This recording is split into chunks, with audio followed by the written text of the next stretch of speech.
messieurs, c'est un gros show cet après-midi. On enregistre ça en plein après-midi parce qu'on a une invitée spéciale. Ben oui. C'est mon ami Faf qui va nous la présenter. Faf, présente-nous notre invitée. Je vous présente la grande créatrice, se dis-je, ma maman. Ouais. Ma maman chérie, Angèle, ma mère. Wow!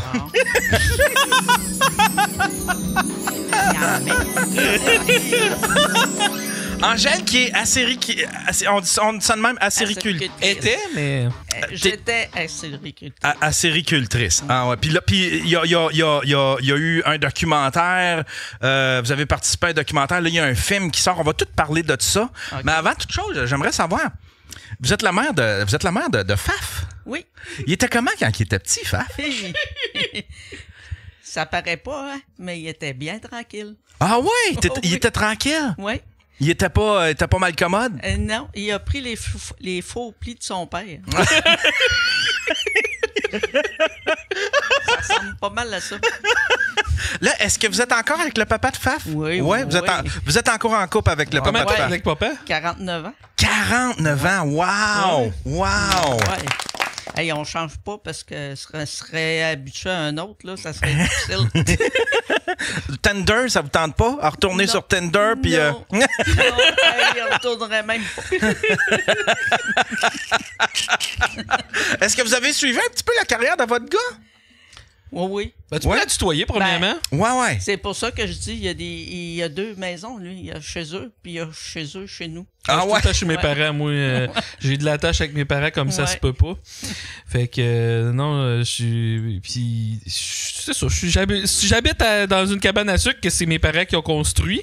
Ah ouais? Ouais, on va en parler plus tard, mais dans le fond, à cause de ce qui est arrivé avec la fédération, il a fallu qu'ils s'en départissent. Mais là, le nouveau propriétaire me la loue. Puis mes parents, eux autres, sont revenus dans la maison, c'est qu'ils habitaient avant, là.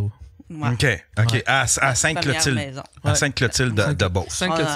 On avait construit notre maison en 75. On a déménagé, ça fait 16 ans. On a été 16 ans qu'on n'était pas là, mais là, on est revenu dans notre ancienne maison. Avez-vous toujours été acéricultrice? Non. Mes parents avaient une érablière. OK. Mais j'ai tout appris à partir de mon père. Puis on courait les érables. Je courais avec mon père avait un cheval. Puis nous autres, on appelait ça courir les érables. Là. Je ne sais pas s'il y a d'autres termes pour ça. Mais mon père prenait son bord de chemin. Moi, je prenais mon bord de chemin. Puis j'étais assez orgueilleuse que je suivais mon père avec les raquettes, les grosses chaudières. Les grosses chaudières. On appelait ça des siots, nous autres, en Beauce. Hein? Quand vous dites courir les érables, ça, c'est faire la ronde. Là. Faire la ronde, puis aller ramasser l'eau d'érable à chaque enterre. Parce que dans ce temps-là, il n'y avait pas de tuyaux dans les érables. C'était des chaudières qui étaient accrochées après les érables et que tu vidais la chaudière dans une plus grosse chaudière. Ça prenait pas de temps, que t'avais beaucoup de liquide, puis ça te prenait des méchants bras, puis ma mère, elle suivait mon grand-père. Ah ouais? Oui, aller jusqu'en 82. À peu près après ça, on a eu une érablière. Hey, dans le chat, y a-tu quelqu'un qui peut bloquer bannir Seb Bot pendant un petit bout, là, qui arrête ses questions niaiseuses, là?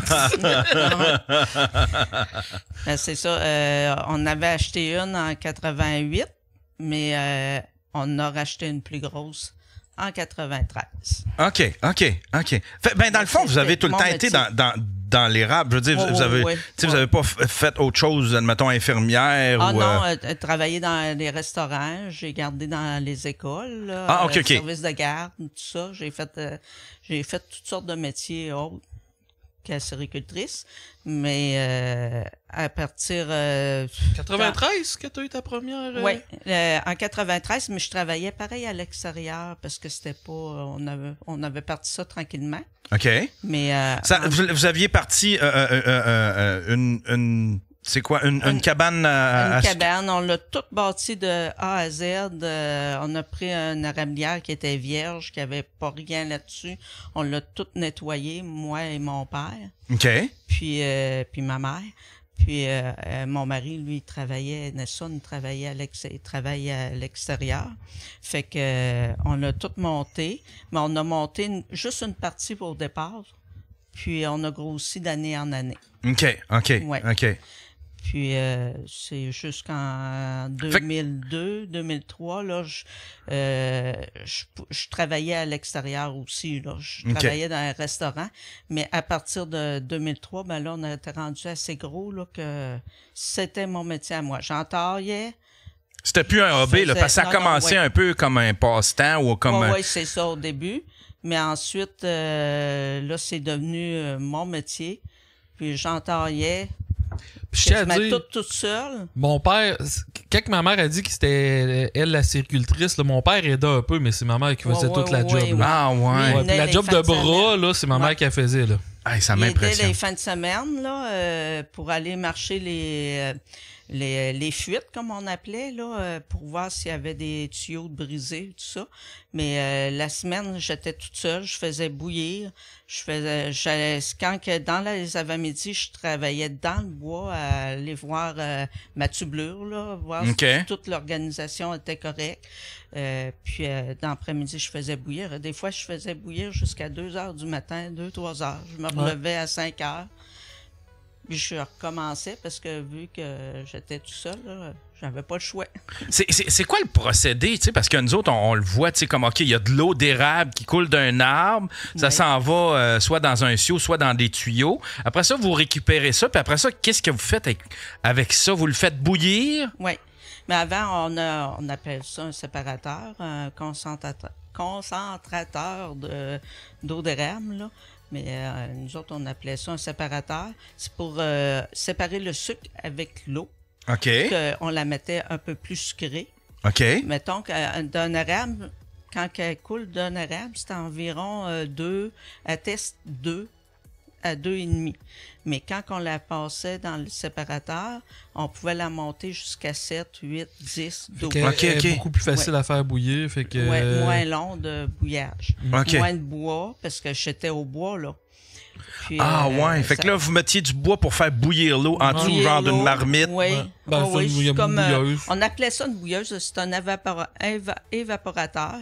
Mais nous autres, ça enlève l'eau, ça enlève l'eau, puis il reste juste... Le sirop. Ça concentre le sucre. Plus que ça va, plus que le sucre vient concentrer.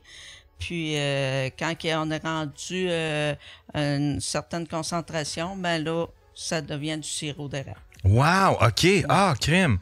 C'est simple, mais en même temps, c'est compliqué un peu. Ça prend des appareils, ça prend du matériel quand même assez gros pour pouvoir faire ça, j'imagine, là, tu sais. Oui, ben ça dépend toujours de la grosseur de ton érablière. Tu as une petite érablière, tu vas avoir une petite bouilleuse, un petit évaporateur. Si tu en as une plus grosse, tu y vas selon la grosseur. C'était combien d'entailles que tu avais à la fin? En dernier, j'avais environ 8000 entailles. 8000 entailles? Ouais. Mais tu sais, aux États-Unis, c'est pas gros, là. Au Maine, il y en a des 200 000, 250 000 entailles, là. Wow! Même, je te dirais, c'est comme des compagnies, là, qui se sont formées, même avec des Québécois aussi là-dedans. Puis, ça peut aller jusqu'à 1 million d'entailles aux États-Unis, mais en compagnie. Et ils sont plusieurs, là, ensemble, pour faire le sirop. Ouais. OK. Ouais. Puis, wow! Dans le fond, toi, quand tu as commencé, c'était complètement libre au début. Oui. Vous pouviez faire ça, vous pouviez faire ça. Je la vendais à qui que je voulais. Je vendais mon sirop à qui que je voulais. Puis tu le vendais à qui dans le temps? C'était-tu au Nouveau-Brunswick tout de suite? Ou avant? Non, j'avais mon vendeur, mon acheteur de sirop. Mais, fait que c'était pas juste, admettons, un kiosque que vous aviez. Ah, non. Puis vous vendiez votre sirop, là. Vous aviez trouvé quelqu'un qui achetait. Un acheteur, puis lui, j'imagine qu'il allait distribuer ça dans des épiceries ou des commerces. Oui, c'est comme il y en a dans notre coin. À Saint-Victor, il y en a des acheteurs de sirop, mais ils sont, sont affiliés maintenant avec la fédération. On va y arriver. Les acheteurs autorisés qu'on appelle. Puis eux autres, ça n'est ça qu'ils vont vont produire après ça en petites cannes, puis tout ça, puis ils vont vendre ça un peu partout. OK. Ils ouvrent leur marché à eux autres. Ils ont leur marché à eux autres. Mais sinon, au début, là, quand vous pouviez, admettons, faire ça, vous pouviez vendre votre sirop tel quel à des marchés locaux, à des acheteurs. On pouvait le vendre à qui qu'on voulait. Il fallait payer l'impôt là-dessus, tout ça. Oui, comme n'importe quel business. Oui, normalement. Puis, mais là, à un moment donné, la fédération, eux autres, étaient là dans le temps, mais elle n'avait pas un monopole encore. Oui, c'est ça. Comment ça a commencé, ça, cette histoire-là de fédération? C'est une fédération, elle existe depuis quand, ça, cette fédération? Le tout début de la fédération, je peux pas te dire l'année, là, parce qu'on n'était pas là-dedans, mais il y a Citadel. Là. Citadel, c'est une coop fédérée qui achète le sirop encore présentement, mais qui était là dans le temps de mon père.